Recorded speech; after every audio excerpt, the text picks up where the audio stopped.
Memang seperti yang Pak Yani sampaikan tadi, bijaksana ini bisa dari banyak sudut, dari banyak segi, dan topik kita juga kalau tadi disampaikan oleh Pak Po tentang hubungan yang banyak bermasalah, baik antara orang tua dengan anak, mungkin dengan pasangan hidup, antar anak, kemudian juga hubungan antara anggota masyarakat, kelompok masyarakat yang mungkin kurang harmonis. Ini semua tentu membutuhkan bekal kebijaksanaan. Kalau kita kemudian melihat perbedaan makna dari kebijaksanaan yang ada di kamus bahasa Indonesia, di situ disebutkan bijaksana itu adalah pandai, ya, kemudian ya arif lah, kemudian ya bisa menyelesaikan permasalahan dengan baik. Ya. Tetapi kalau di dalam bahasa Bali, bijaksana itu adalah orang yang mampu menyelesaikan masalah. Jadi lebih fokus pada kemampuan menyelesaikan masalah. Sehingga diharapkan kalau acara ini nanti selesai, topik yang tadi disampaikan oleh Pak Po, kerenggangan hubungan di dalam masyarakat, ini kita bisa selesaikan. Bahkan kebijaksanaan ini karena bisa menyelesaikan masalah, maka bukan hanya hubungan antar orang, antar tingkatan, antar lembaga, antar kelompok masyarakat, tapi juga kita bisa menyelesaikan masalah-masalah di kehidupan kita masing-masing. Karena kita juga punya masalah dengan kondisi ekonomi kita, yang mungkin setelah pandemi juga masih ada dampak negatifnya, kemudian juga ada masalah kesehatan, dan masalah-masalah yang lain, yang tentunya perlu kita sikapi dengan kebijaksanaan. Nah, jadi fokus di dalam Dharma adalah kebijaksanaan ini kemampuan seseorang menyelesaikan masalah. Saudara-saudara, kebijaksanaan karena kemampuan menyelesaikan masalah ini bisa timbul dari beberapa hal. Kalau di dalam Dharma disampaikan, orang bisa bijaksana itu karena dia banyak mendengar, banyak belajar. Ini bisa menjadi salah satu sumber kebijaksanaan. Jadi, orang bisa belajar seperti sekarang ya. Kita kumpul di sini, kemudian mendengarkan pembabaran Dharma seperti ini, baik kita mendengar secara langsung melalui Zoom, ataukah melalui YouTube, atau mungkin kita nanti menonton dokumentasi acara ini, baik di waktu dekat maupun di waktu yang akan datang. Karena mendengar, karena membaca, karena belajar, kita bisa menjadi bijaksana. Kemudian, bijaksana yang lain bisa timbul karena kita berpikir sendiri. Jadi, orang mengatakan ketika umur kita bertambah, pengalaman hidup kita bertambah, maka kita pun menjadi orang yang lebih bijaksana. Jadi diharapkan kalau kita sekarang sudah usianya bertambah, katakanlah dibandingkan tahun lalu, atau mungkin kalau tadi dikatakan Cetya Buddha Padmasambhava ini sudah mengadakan acara 15 kali alias 15 tahun, apakah dalam 15 tahun pelaksanaan acara ini setiap tahun sekali, sudahkah saya berubah menjadi lebih baik? Sudahkah saya berubah menjadi lebih bijaksana? Sudahkah saya berubah menjadi memiliki kemampuan menyelesaikan masalah di dalam hidup saya? Kalau saya semakin mampu menyelesaikan masalah, berarti saya semakin bijaksana. Tetapi kalau saya masih sama itu dengan 15 tahun yang lalu, berarti kita masih belum punya kemampuan untuk belajar lebih banyak. Jadi sekarang kalau kita belum punya kemampuan belajar lebih banyak, kita gunakan waktu kita untuk meningkatkan kemampuan belajar kita supaya kita bisa berhasil menjadi orang yang bijaksana. Jadi selain membaca, mendengar, mendapatkan informasi dari luar, tapi juga dari pengalaman sendiri, itu yang membuat kita menjadi bijaksana. Nah, kalau sudah ada dua hal yang disampaikan di dalam Dhamma, dari belajar dari luar maupun tumbuh dari pemikiran sendiri, ada yang ketiga yang lebih ditekankan di dalam Dhamma, walaupun tidak meninggalkan dua yang lain, tetapi yang ketiga ini lebih ditekankan lagi, yaitu berhasil di dalam meningkatkan kebijaksanaan karena kita dilatih, dikondisikan untuk selalu menyadari hidup adalah saat ini. Jadi, di dalam Dharma itu ada satu sistem latihan untuk meningkatkan kemampuan hidup pada saat ini. Manusia punya 3 dimensi waktu. Ada dimensi waktu yang lalu, tadi, kemarin, dulu. Ada dimensi yang akan datang, sebentar lagi, nanti, besok, lusa, tulat, tubin, ya. Kalau habis lusa itu dalam bahasa Indonesianya sebetulnya adalah tulat dan tubin. Ya, lusa adalah 2 hari kemudian tulat 3 hari kemudian, tubin adalah 4 hari kemudian, dan seterusnya. Kemudian nanti waktu yang lama sekali, itu adalah termasuk dimensi yang akan datang. Ada dimensi lalu, ada dimensi yang akan datang, tetapi kadang manusia itu melupakan dimensi saat ini. Dimensi masa lalu penting karena merupakan saat ini yang sudah lewat, yang perlu kita jadikan pelajaran. Dimensi yang akan datang perlu juga, karena itu sebagai tujuan. Tetapi yang paling penting adalah dimensi saat ini, dimensi waktu saat ini. Karena saat inilah kita sedang hidup. Masa lalu kita pernah hidup, tapi sudah tidak hidup, jadikan itu pelajaran. Masa depan akan hidup, tapi belum tentu hidup. Saat inilah kita hidup, dan kita jadikan saat ini, kita maksimalkan untuk mengembangkan kesadaran. Sadar saat ini sedang berpikir, sadar saat ini sedang berbicara, sadar saat ini sedang bekerja, sehingga kesadaran setiap saat inilah yang nanti akan membantu menyelesaikan semua permasalahan. Karena kesadaran saat inilah yang akan dapat meningkatkan kebijaksanaan kita. Sehingga kalau kita memandang ataupun melihat kebijaksanaan yang lebih dalam lagi, selain tadi dikatakan kebijaksanaan itu adalah dapat menyelesaikan permasalahan, maka di dalam Dhamma disampaikan kebijaksanaan itu adalah kemampuan seseorang melihat yang penting sebagai yang penting, yang tidak penting sebagai yang tidak penting.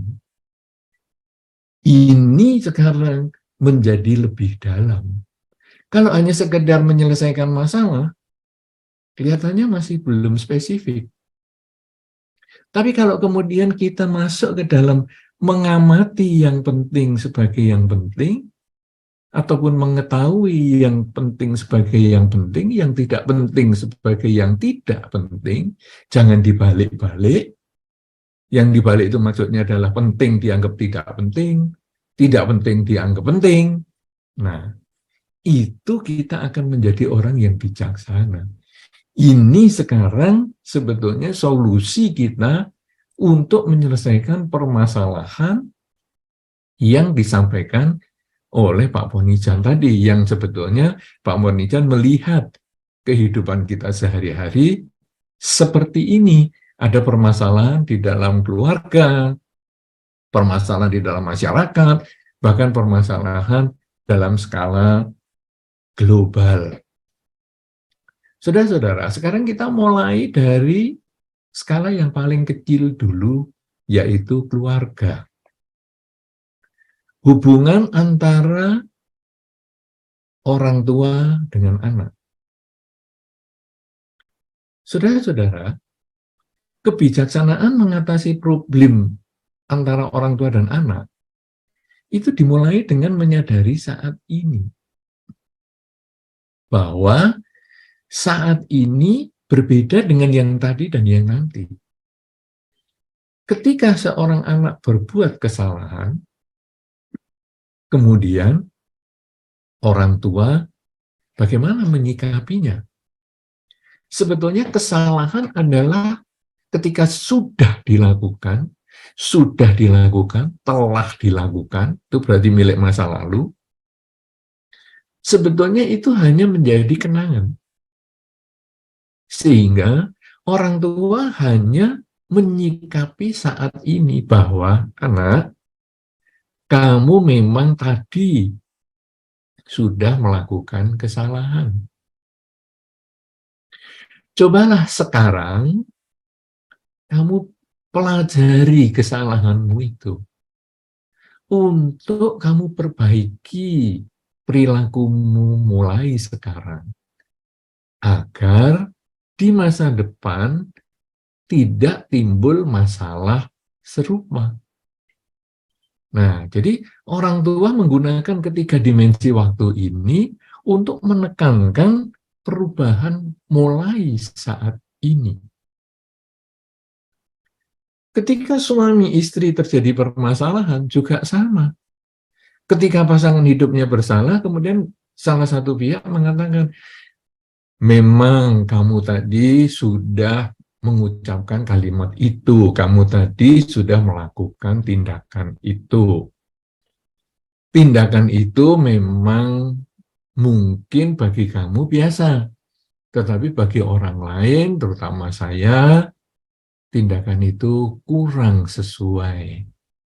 Marilah sekarang kita belajar supaya tindakan itu jangan kita ulang di masa depan. Kita mulai saat ini kita bertekad untuk tidak melakukan tindakan serupa lagi. Mulai saat ini saya bertekad, saya mulai menyadari apa yang saya ucapkan, mulai saya menyadari apa yang saya pikirkan, mulai saya menyadari apa yang saya perbuat, supaya saya mulai saat ini sampai selama-lamanya tidak mengulang lagi. Demikian pula dengan kasus antar masyarakat. Demikian pula kasus global. Sebetulnya prinsipnya sama. Nah, kenapa kasus-kasus antar keluarga, antar anggota keluarga, antar pasangan hidup, antar lembaga masyarakat dan sebagainya berkepanjangan? Karena orang itu cenderung mengikat, mengaitkan masa lalu itu ditarik ke sini, kepada saat ini. Jadi ketika kita menegur seseorang yang tadi sudah berbuat salah, kita kemudian marahnya itu tentang yang tadi.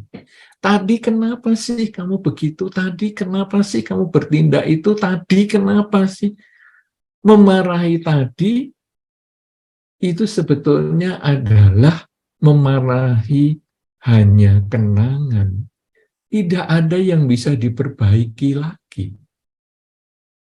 Kemudian kadang-kadang kita malah mengucapkan kalimat yang lebih menyakitkan lagi. Dulu kamu kan sudah saya kasih tahu. 15 tahun yang lalu kamu sudah saya kasih tahu. Tapi kamu selalu mengulang kesalahan yang sama. Jadi kita menarik 15 tahun yang lalu itu, kita kembalikan ke saat ini, dan kita marahi untuk kesalahan yang 15 tahun yang lalu. Kalau seperti ini, saudara, maka hubungan orang tua dengan anak, hubungan kakak dengan adik, hubungan suami istri, hubungan antar anggota masyarakat, hubungan secara global, tidak akan pernah ada kedamaian. Karena setiap orang pasti memiliki kesalahan. Tapi juga setiap orang punya nilai-nilai yang baik. Nah, kalau hanya diingat kesalahannya saja tanpa mengingat kebaikannya, ini menjadi tidak adil. Dan kalau kita hanya memarahi kesalahannya saja di masa lalu, menjadi tidak adil kalau kita juga tidak mengingat kebaikannya. Nah, kalau memang kita tidak sanggup mengingat kebaikannya, ya tidak usah mengaitkan keburukannya. Kita cukup menyampaikan bahwa kamu memang pernah berbuat salah, tetapi saat ini adalah kesempatan memperbaiki. Jadi kita menghargai saat ini karena saat inilah kita hidup. Kalau saat ini kita hidup dan saat ini kita bisa menghargai orang-orang di lingkungan kita, apakah itu saudara kita, apakah itu keluarga kita, pasangan hidup kita, tetangga kita, dan semuanya yang berhubungan dengan kita, kalau kita bisa menghargai mereka, maka hidup ini menjadi lebih tenang, lebih bahagia. Nah, ini kalau kita berbicara tentang problem yang di luar. Tadi saya sudah sampaikan bahwa kebijaksanaan di dalam dhamma yang artinya bisa menyelesaikan semua permasalahan itu juga berhubungan dengan masalah kita sendiri. Baik itu berhubungan dengan emosi kita, atau mungkin dengan problem rumah tangga sendiri yang kita pikirkan, padahal pasangan hidup kita tidak memikirkan hal itu. Problem ekonomi yang mungkin kita mikirkan, padahal orang lain tidak memikirkan itu, anggota keluarga kita nggak memikirkan itu. Problem kesehatan kita yang mungkin orang lain juga atau keluarga kita tidak memikirkan itu. Tapi itu ada di dalam kita. Yang orang sering mengatakan kita sedang stres. Stres itu karena kita membawa masa lalu ke masa sekarang atau menarik masa depan ke masa yang sekarang. Jadi kita stres itu kemudian mengatakan, duh kenapa ya dulu saya kok mengambil keputusan seperti itu sampai saya sekarang mengalami kesulitan seperti ini. Nanti di masa depan kalau ada kesulitan ini terus berkepanjangan bagaimana? Dan akhirnya kita stres. Problemnya sama, semua problem itu karena kita menarik masa lalu ke masa sekarang, masa depan ke masa sekarang, akhirnya pikiran kita kacau. Tapi kalau kita bisa memisahkan masalah bahwa itu adalah milik masa lalu yang kita bisa jadikan pelajaran, itu milik masa depan yang kita jadikan tujuan, namun kita mulai melakukan yang terbaik saat ini, maka batin ini menjadi lebih tenang. Kita mempunyai kebijaksanaan untuk menyikapi kehidupan. Nah, jadi sekarang, aduh saya ini gimana ya, kalau saya ini tambah tua, tambah lemah, tambah sakit. Kenapa kita mengeluh seperti itu? Karena kita merasa dulu saya belum tua, dulu saya belum sakit-sakitan, dulu saya belum lemah. Kenyataan kan sekarang saya tua, sakit, dan lemah. Nanti kalau saya semakin tua, semakin sakit, semakin lemah, bagaimana?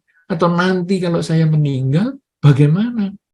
Padahal saat ini saya masih bisa berkarya. Saat ini saya masih ada kekuatan, walaupun menurun dibandingkan sebelumnya. Saat ini saya belum meninggal. Nah, kalau demikian, saya manfaatkan saat ini dengan maksimal. Kalau saya bisa memanfaatkan saat ini dengan maksimal, seandainya nanti malam meninggal sekalipun, saya sudah melakukan yang terbaik dengan kondisi fisik saya yang melemah, kondisi fisik saya yang menua, kondisi fisik saya yang sakit-sakitan. Saat saya meninggal, saya sudah memiliki kesempatan melakukan semua yang terbaik. Tidak ada lagi penyesalan. Jadi prinsipnya kita selalu melakukan yang terbaik saat ini. Anda para mahasiswa yang akan ujian misalnya, kadang-kadang kita mikir, aduh kemarin saya belum belajar banyak ini, besok kalau ujian bagaimana ini. Kemarin belum belajar banyak, Anda menyesali apapun juga, Anda sudah tidak akan bisa kembali ke masa lalu. Besok Anda takut seapapun juga, saat ini toh belum nyampe ke besok itu. Tetapi saat ini Anda lakukan yang terbaik. Apa itu? Persiapkan, ya buka buku Anda semaksimal mungkin Anda bisa belajar pada saat ini. Dan kemudian kalau besok berhasil ujiannya, jadikan ini pengalaman bahwa kalau kemarin-kemarin saya tidak belajar, hasilnya pada saat menjelang ujian saya stres. Kalau begitu di masa depan, saya akan persiapkan dengan lebih baik supaya ketika ujian saya tidak lagi stres. Nah, dengan cara demikian, masa lalu menjadi pelajaran, masa depan menjadi tujuan, tetapi saat ini tetap melakukan yang terbaik. Kalau kita bisa melakukan ini terus-menerus di dalam kehidupan kita sehari-hari, di dalam berbagai segi kehidupan, maka hidup kita ini menjadi lebih nyaman. Tidak ada masalah lagi, karena kalau kita selalu berpikir saat ini, maka penyelesaian masalah itu menjadi lebih mudah. Karena kita lalu bandingkan, oh ini yang sudah lampau, ya sudah, saya sudah tahu ini masa lampau, ya sudah di pelajaran saja. Ini masa depan belum datang, ya sekarang saya mulai perbaiki saat ini. Hidup menjadi lebih mudah, hidup menjadi lebih sederhana, dan hidup pun menjadi bahagia. Kalau kita sudah bisa seperti itu, maka kebijaksanaan ini akan bisa kita pertahankan untuk waktu yang lama. Karena kebijaksanaan ini bukan hanya sekedar teori, tapi harus kita laksanakan dalam kehidupan sehari-hari. Di dalam Dhamma ada beberapa watak yang kadang-kadang orang mendengarkan ceramah seperti ini, kemudian memahami ketika mendengar, tetapi setelah selesai, dia lupa dengan apa yang dimengerti barusan. Bahkan dia tidak mempraktekkan di dalam kehidupan sehari-hari. Di dalam Dhamma, orang seperti ini dikatakan mempunyai kebijaksanaan terbalik. Apa ini kebijaksanaan terbalik? Jadi, orang ini mendengar dengan baik, membaca dengan baik, apa saja yang sudah disampaikan, baik dari buku, dari segala macam itu, dari pengalamannya sendiri juga, tetapi kemudian dia tidak mengingat dengan baik. Dia tidak menggunakan kemampuannya ini untuk membiasakan kebijaksanaan yang dia miliki.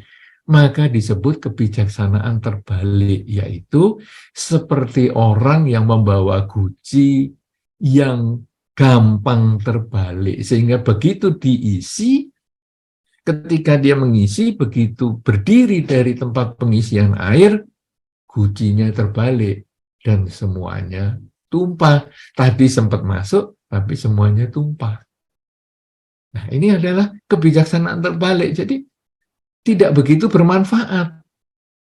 Kemudian ada juga kebijaksanaan jenis yang kedua, yaitu kebijaksanaan dalam pangkuan. Kebijaksanaan dalam pangkuan ini apa? Orang yang mendengar Dhamma dengan baik, orang yang kemudian bisa berdiskusi Dhamma, kalau tadi disampaikan oleh Pak Ponijan, nanti ya kita ada kesempatan tanya jawab, wah, kemudian dia diskusi dengan hebat sekali. Kadang-kadang mungkin jawaban dari saya masih dibikin pertanyaan yang baru lagi, dan seterusnya, wah pokoknya pertanyaannya bagus sekali, tapi begitu selesai, semuanya hilang, semuanya tidak dipraktekkan. Nah, ini artinya adalah seperti kebijaksanaan terbalik, yaitu seperti orang yang meletakkan benda-benda, biji-bijian, barang-barang di dalam pangkuannya. Jadi orang kalau membaca buku, kemudian diletakkan di pangkuan, dia makan kacang, diletakkan sisanya masih di pangkuan, dan lain sebagainya, begitu dia berdiri, semuanya terbuang juga. Jadi ini adalah kebijaksanaan dalam pangkuan. Jadi kebijaksanaan itu hanya bersifat sementara. Kalau tadi kebijaksanaan terbalik, kebijaksanaan yang tidak membawa manfaat, kelihatannya mengerti, tapi tidak begitu bermanfaat. Tapi kalau kebijaksanaan dalam pangkuan, ini adalah kebijaksanaan yang hanya berlaku sederhana, berlaku singkat, tetapi selanjutnya tidak akan diingat lagi. Nah, kebijaksanaan yang ketiga adalah kebijaksanaan yang diharapkan muncul dari pembicaraan kita dalam kesempatan ini, adalah kebijaksanaan yang meluas. Kebijaksanaan yang meluas ini adalah seperti orang yang membawa guci dengan baik, sehingga ketika diisi air, dia bisa mengisi gucinya ini dengan aman. Dan ketika dia berdiri, juga air di dalam guci ini bisa dimanfaatkan. Bisa dia berdiri, kemudian airnya tidak tumpah, dia bisa bawa ke ruangan lain atau ke tempat lain, dan akhirnya bisa dimanfaatkan. Ini adalah kebijaksanaan yang meluas. Artinya kebijaksanaan yang kita dengar, kebijaksanaan yang kita baca, kebijaksanaan yang kita alami, kebijaksanaan yang berhasil dari hasil kita memusatkan pikiran pada hidup saat ini akan terbawa terus menjadi kebiasaan kita mulai sekarang sampai selama-lamanya, dan kita menjadi orang yang bijaksana.